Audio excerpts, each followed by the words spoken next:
다들 흥분을 가라앉히시고, 네. 방출 얘기부터 같이 한번 해보시죠. 음.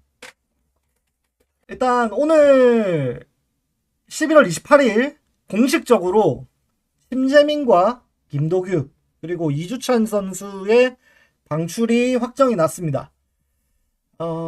심재민 선수나 김도규 선수나 워낙에 몇 년 전에 좋은 모습을 보여줬던 선수들이라 좀 기대하시는 분도 계셨을 거라고 생각합니다. 개인적으로는 심재민 선수에 대해서는 저도 좀 기대를 하던 편이었고, 근데 뭐 갑작스럽게 일단 발표가 나긴 났어요.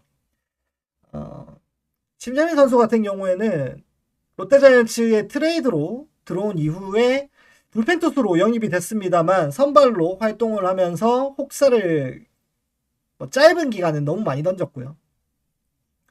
그리고 어깨 부상이나 허리 부상이 고질적으로 반복이 되면서 퓨처스 리그에서 반등을 실패했습니다. 전반적인 구속을 끌어올리지도 못했고, 그래서 이번에 방출 결정이 난 것 같아요. 그리고 김도규 선수도 복귀의 시동을 거는 듯한 모습이 있긴 있었습니다만 출장 정지 이후에 사실상 팀에서 약간 소외됐다? 표현이 맞을까요? 이렇게 좀 이탈돼 있었다라는 이야기가 맞지 않을까 싶어요.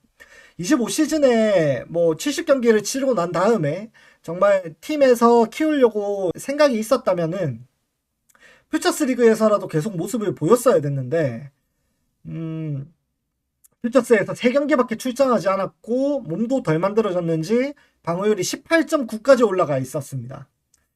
좀 여러모로 아쉽다라고 생각하시는 분들이 많을 것 같아요. 강한 남자님께서도 좀 아쉽다라고 말씀하시는 것 같고, RH님도 이제 김도규 임팩트가 있었는데 아쉽다. 네파이스님은 핵종훈이 망가뜨린 심재민이라는 표현도 있었고요.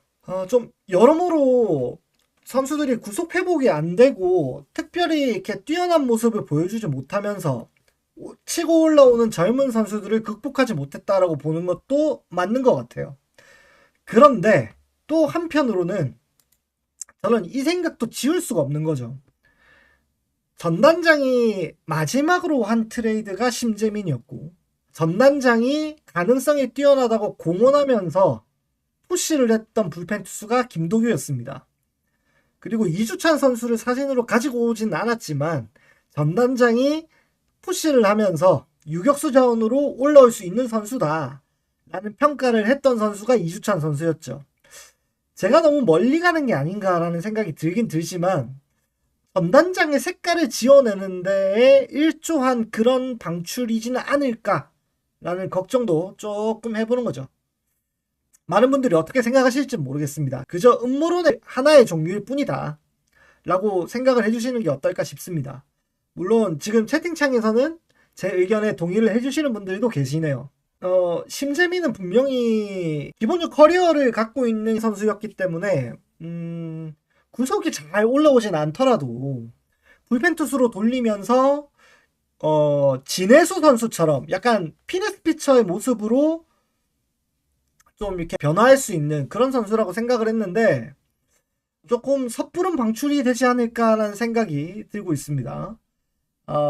아무튼 그거 외에 또 지금 가장 뜨거운 이슈 중에 하나가 김재환 선수의 두산 방출 소식입니다. 제가 방송을 시작하기 전부터 오늘 라이브에 들어오시는 분들이 많이들 여쭤보셨어요. 김재환 선수 롯데 올 가능성 있을까요? 이렇게 많이 말씀을 해주셨는데 사실은 지금 김재환 선수의 여론 상황이 전반적으로 너무 좋지 않다고 생각을 합니다. 뭐 어떻게 말씀드릴까요? 18년 동안 한 팀을 뛰면서 여러 사건 사고가 있었음에도 불구하고 좀 감싸줬던, 이렇게 참아줬던, 커버를 해줬던 팀이었는데 심지어 4년의 FA를 100억이 넘는 금액으로 잡았던 그런 팀이었는데 지금 계약 상황이 마음에 들지 않게 흘러간다고 방출을 요청을 했단 말이죠. 괘씸죄에 어느 정도 걸린 게 아닌가라는 그런 생각도 해봤습니다. 네. 다행히도 롯데자이언츠는 이미 영입 의사가 없다라고 천명을 해놓은 상태긴 해요. 이 상황에서 물론 나중에 변수가 발생해서 영입을 시도할 수는 있겠습니다만 그 영입 시도 자체가 이율배반적으로 흘러갈 수밖에 없다라고 저는 생각을 하거든요. 분명히 영입 그리고 육성을 외치면서 선수단 내부의 강화를 꾀하겠다라고 이야기를 했는데 베테랑 거포라고 데리고 온다? 이거는 좀 내세웠던 흐름에 맞지 않다. 저는 그렇게 생각을 하고 있습니다. 데리고 오면은 전준우가 수비해야 돼서 절대 반대다라고 생각도 하시고. 다들 이제 김태형 감독님이랑의 그 접점이라는 게 있으니까 아무래도 좀 롯데에 올 가능성이 생기지 않을까라고 보시는 것 같아요. 물론 저도 그렇게 생각도 했고. 하지만 뭐 일단 안 온다고 하니까 안 온다고 하니까 아무튼 저는 지금 이 작금의 상황에서 그나마 다행이라고 생각하는 것이 롯데자이언츠는 그래도 리코 통정구역이다. 리코라는 에이전시가 롯데에는 그렇게 많이 접근을 하지는 않았다. 저는 좀 그렇게 보거든요.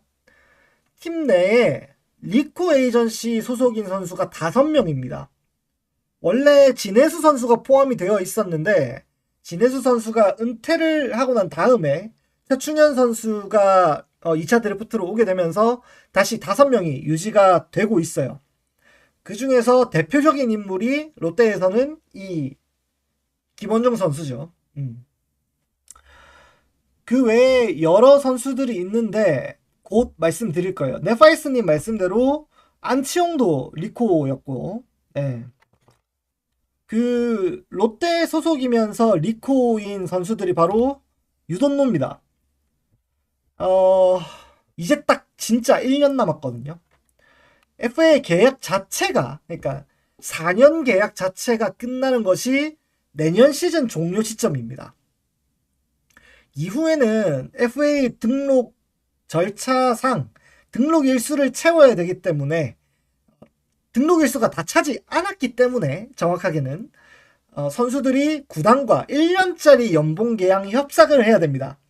그래서 지금 이 유강남의 20억에 대한 연봉이라던가 노진혁에게 주어지는 5억의 연봉 이런 게 다 반토막 이상으로 나겠죠. 한현희 선수 같은 경우에는 3년 플러스 1이었기 때문에 올 시즌 아마 단년 계약을 해야 될 거라고 생각을 합니다. 아마 구단 입장에서도 이 해당 선수들을 방출하거나 혹은 굉장한 염가로 계약을 할 수밖에 없는 상황이지 않을까라고 저는 생각을 하고요. 저는 이 전반적인 롯데라는 팀의 선수단 구성, 그 연봉 피라미드 재건을 위해서도 꼭 필요한 상황이 아닌가. 그래서 어느 정도 요 구성이 지금 끝나 있는 상황이다. 선수단에 대한 연봉 정리가 끝나 있다. 라고 봐야 되는데, 그러면 이제 다시 치고 나갈 수 있는 반등에 대한 힘이 생긴다고 봐야 되는 거거든요. 그 마지막 카드, 야수 쪽에서 롯데 젊은 야수들의 반등의 마지막 카드가 저는 이호준 선수라고 생각을 합니다. 다들 뭐 요즘에 나오는 영상에서 보시다시피, 그리고 25시즌 선수가 해오는 플레이 스타일에서도 보시다시피 이 선수보다 지금 롯데에서 수비를 잘하는 선수가 없다고 저는 생각을 해요. 실제로 가서 직관을 할 때도 느꼈지만 수비하는 모습 자체, 그 속도 자체가 굉장히 빠르다라고 생각을 했습니다. 타석에서도 그렇게 나쁜 모습을 보여줬느냐라고 말씀을 하신다면 저는 그건 아니었다고 생각을 해요. 백업 선수가 2할 4푼 정도의 타율을 유지를 하면서 아무래도 장타율이 0.4를 넘었으니까 타격에서도 나쁘지 않았다라고 생각을 하고요. 관심 있게 엔트리를 지켜본 분들이라면 아시겠지만 1군에 올라온 모든 선수들 중에서 유일하게 이호준 선수만 미필입니다.